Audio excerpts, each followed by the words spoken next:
Welcome to Rants and Reels. Today I'm going to see the long-awaited sequel, Mary Poppins Returns. I'm a little bit excited about this one. Mary Poppins is a film I grew up with and was always very, very fond of it. And the story, the book, I was fond of the book too, but I never read the Mary Poppins Returns. So I'm not sure how it's going to follow. But we're going to find out. So we're going to see if this is just a nostalgic revisit to a terrific children's fantasy, or if there's some real substance here. But we're going to find out. I'll be right back and I'll let you know. Mary Poppins Returns. Okay. There was a heavy dose of nostalgia. Absolutely there was. But I think that was unavoidable, really. So rather than just have a film that might be hampered or weighed down by the sense of nostalgia, they embraced it. That was appeared to be a very conscious decision by the director Rob Marshall to really, where appropriate, grab hold and embrace the film, that the classic film that preceded it, without trying to outpace it, to overdo it. So that worked, I think, fantastically.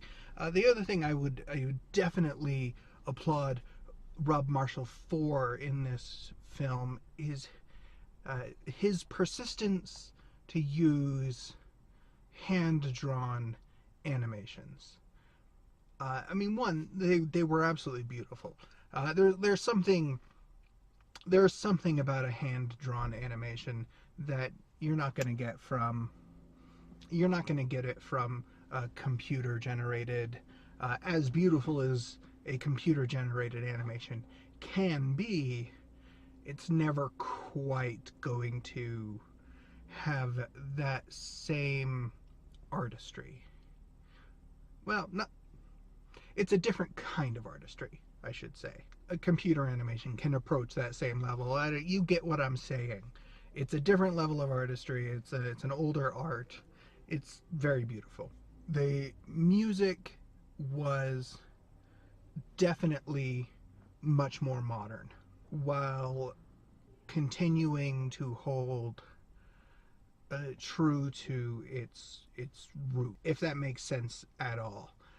There's a definite inspiration there, but again, like with the nostalgic elements, paying tribute to it, a nod. Something in the composition is so familiarly reminiscent of something old, but it is entirely new.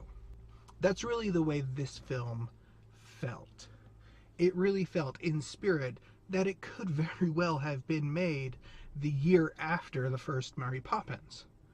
But it's still new.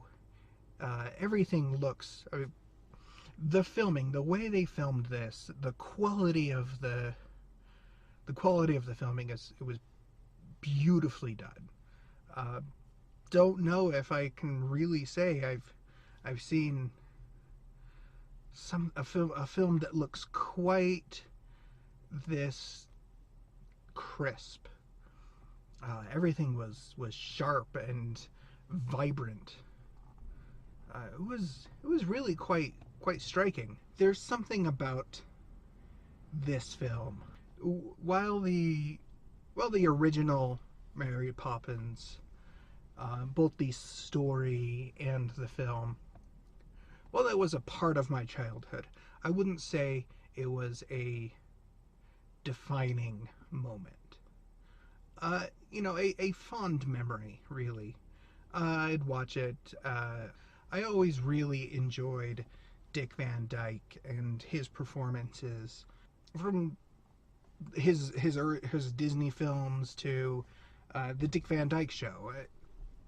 There was something, as a kid, there was something about his performance and his style and his comedy that it made me laugh. I absolutely adored it when I was a kid.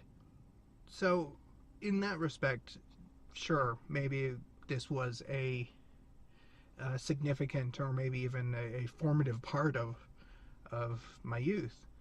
Um, but there was something a little more resonant in Mary Poppins Returns, and it could very well be the fact that I'm older. There's more life experience. I can look back, and while when I was a kid, I couldn't really relate to Mr. Banks. But now watching this, Mary Poppins Returns, I could genuinely relate with and empathize with the adult Michael Banks and the problems he's having. So maybe that's it. Maybe it's just that simple, while at the same time also seeing this childish wonder and fantasy. It was really striking, and it was heartwarming and at times even moving. I really enjoyed it.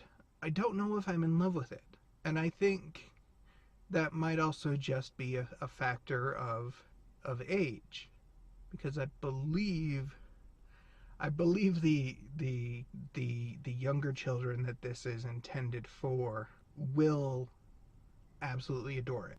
So I think it's going to be a very successful film, and I believe they did accomplish exactly what they set out to do, which was to bring these characters and this story to an entirely new generation.